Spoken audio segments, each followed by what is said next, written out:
ஏய் பேருக்கு பொம்மை மாதிரி நிக்கிற? ஆக்ஷன் கிங் மாதிரி நிக்கிறேன். அவர் இப்படியா நிப்பாரு? ஏன் அக்கல்ல கட்ட அது ஏன் கவுண்ட் எப்படி இப்படி தான் நிப்பாரு?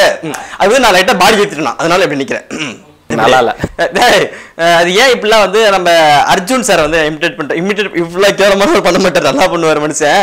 அவரோட 180வது படம் தான். அந்த படத்துக்கு பேர் தான் வந்து நிபுணன். அந்த படத்தை போய் பார்த்தேன் இல்லையா, அதை பற்றி தான் பேச போறேன். அந்த படத்தோட கதை என்ன அப்படின்னு கேட்டிங்கன்னா, கதை சொல்றதுக்கு முன்னாடி என்ன தெரியுங்களேன், இந்த படத்தோட டீசர் பார்த்தேன். டீசர் பார்க்கும்போது ட்ரைலர் பார்க்கணும்னு ஆச்சுன்னா ஒரு சஸ்பென்ஸான ஒரு படம், செம்மையான ஒரு படம், ஏன் மூஞ்சி அப்படி போகுது அந்த மாதிரி படம் சூப்பராக இருக்கும் போதுன்னு சொல்லி உட்காந்து பார்த்தோம். அப்படிதான் உட்காந்து பார்த்தேன். அந்த படத்தோட கதை என்ன அப்படின்னு கேட்டிங்கன்னா, ஒரு போலீஸ் ஆஃபீஸர், அவர் தான் நம்ம அர்ஜுன். நம்ம வழக்கமா வரதானே எப்ப யாரு சிபிஐ அவர் கூப்பிடுங்க, அவர்னால தான் முடியும், வேற யாரும் முடியாதுன்னா அவர் நம்ம சிபிஐ நம்ம அர்ஜுன் வருவார் இல்லையா, அவர் வந்துட்டாரு. அவர் கூட அசிஸ்டன்ஸா வந்து கூட பிரசன்னா அந்த பக்கம் இந்த பக்கம் வரும் அந்த மாதிரி வரல. அது அவங்க ட்ரெஸ்ஸிங் சென்ஸ் பார்க்கணுமே, கொஞ்சம் டீசெண்டா அப்படி இப்படின்னு சில சீன்ஸா இருந்திருப்பாங்க. இவங்க 3 பேர் இருப்பாங்க இல்லையா, இவங்க இருப்பாங்க.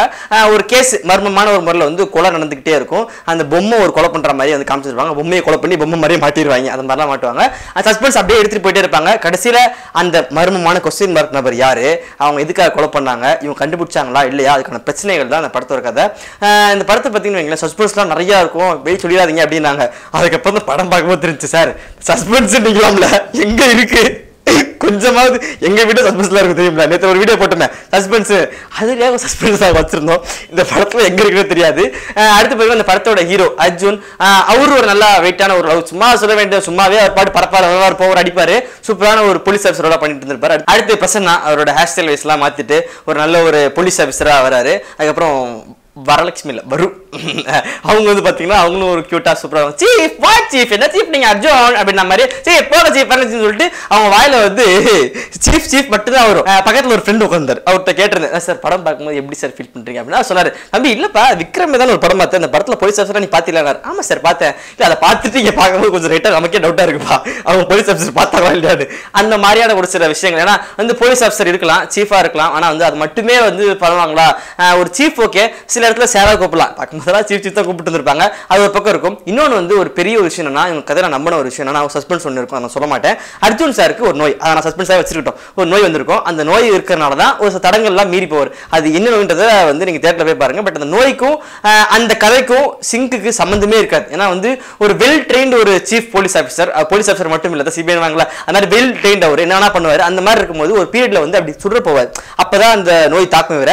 அவர் வந்து இன்னொரு கையில கூட சுற்று இருந்திருக்கலாம், அது ஏன் சொல்லுன்றது நமக்குலாம் தெரியாது. அதெல்லாம் அந்த படம் பார்க்கும்போது அதுக்கப்புறம் தான் புரிஞ்சுக்கணும். அதெல்லாம் ஒரு பக்கம் இருக்கும். அதெல்லாம் தாண்டி ஆன சீரியஸ் நோட் சொல்ல அந்த கதை என்னன்னு பார்த்தீங்கன்னா, ஒரு சஸ்பென்ஸான ஒரு த்ரில்லர் பண்றோம், ஒரு சூப்பரான ஒரு படம் பண்றோம் அப்படின்னு நினைச்சிருக்காங்க. பட் நீங்க படம் பார்க்கும்போது தான் உங்களுக்கே அது ஃபீல் ஆகுங்க எப்படி இருக்கும்னு சொல்லிட்டு. அதுக்கப்புறம் பார்த்தீங்கன்னா அந்த படத்துல வந்து சினிமாட்டோகிராஃபி நல்லா இருந்துச்சு, ஒரு நல்ல ஒரு தீம் காமிச்சிருக்காங்க. அப்புறம் மியூசிக்கும் ஒரு நல்ல ஒரு தீம் கொடுத்திருந்தாங்க, சாங்ஸும் நல்லா இருந்துச்சு, சாங்ஸ் நல்லா இருந்திருக்கும். நம்ம அர்ஜுனை வந்து ஒரு பழைய அர்ஜுன் மாதிரி இல்லாம நல்ல ஒரு அப்பாவா ஒரு சூப்பரான ஒரு ரோல் காமிச்சிருந்திருப்பாங்க. இதெல்லாம் தாண்டி இந்த படம் கேட்டிங்கன்னா போய் ஒரு வாட்டி பார்க்க வேண்டிய ஒரு படமா இந்த படம் இருக்கும். அடுத்து இந்த படத்துல மைனஸ் என்ன கேட்டீங்கன்னா, இவ்வளவு நேரம் சொன்னது என்னப்பா அப்படின்னு கேட்பீங்க. அதுதான் சொல்லிட்டு இதுக்கு முன்னாடி தான் நல்ல ஒரு சஸ்பென்ஸான ஸ்கிரிப்ட் தான். பட் அது கொஞ்சம் இன்னும் கொஞ்சம் மோல்டு பண்ணி கொஞ்சம் நல்ல ஒரு வித்தையெல்லாம் போட்டு கையாண்டு இருந்தாங்கன்னா நல்லா இருக்கும். ஏன்னா உண்மையா அந்த பொம்மை காமிச்ச விஷயம் ஆகட்டும், அந்த பொம்மைக்கு உண்டான கோடு வேர்ட்லாம் போட்டு வந்திருப்பாங்க, அந்த கொலகாரன் கொலை பண்ற ஸ்டைல் ஆகட்டும், அவங்க ஒரு நாட் விஷயங்கள்லாம் யூஸ் பண்ணும்போது ரொம்ப சூப்பராக வச்சு. ஃபர்ஸ்ட் ஹாஃப்லாம் பார்க்கும்போது செம்ம மெர்சல் ஆயிட்டேன். ஆனால் செகண்ட் ஹாஃப் படம் பார்க்கும்போது தான் கொஞ்சம் லைட்டாக கொஞ்சம் ஜர்க் வாங்குச்சு. அதையும் தாண்டி ஃபர்ஸ்ட் ஹாஃப்ல இருந்த மாதிரி செகண்ட் ஹாஃப்ல நீங்க வச்சிருந்தீங்கன்னா இன்டெலிஜென்ஸ் சூப்பராக சொல்லிட்டு இப்போ நான் கிளம்பிக்கிறேன். நீங்க என்ன பண்ணணும்னா லைக் பண்ணணும், கமெண்ட் பண்ணணும், மறக்காம எங்க சேனலை சப்ஸ்கிரைப் பண்ணணும். இப்போ நான் கிளம்பணும். Okay, by.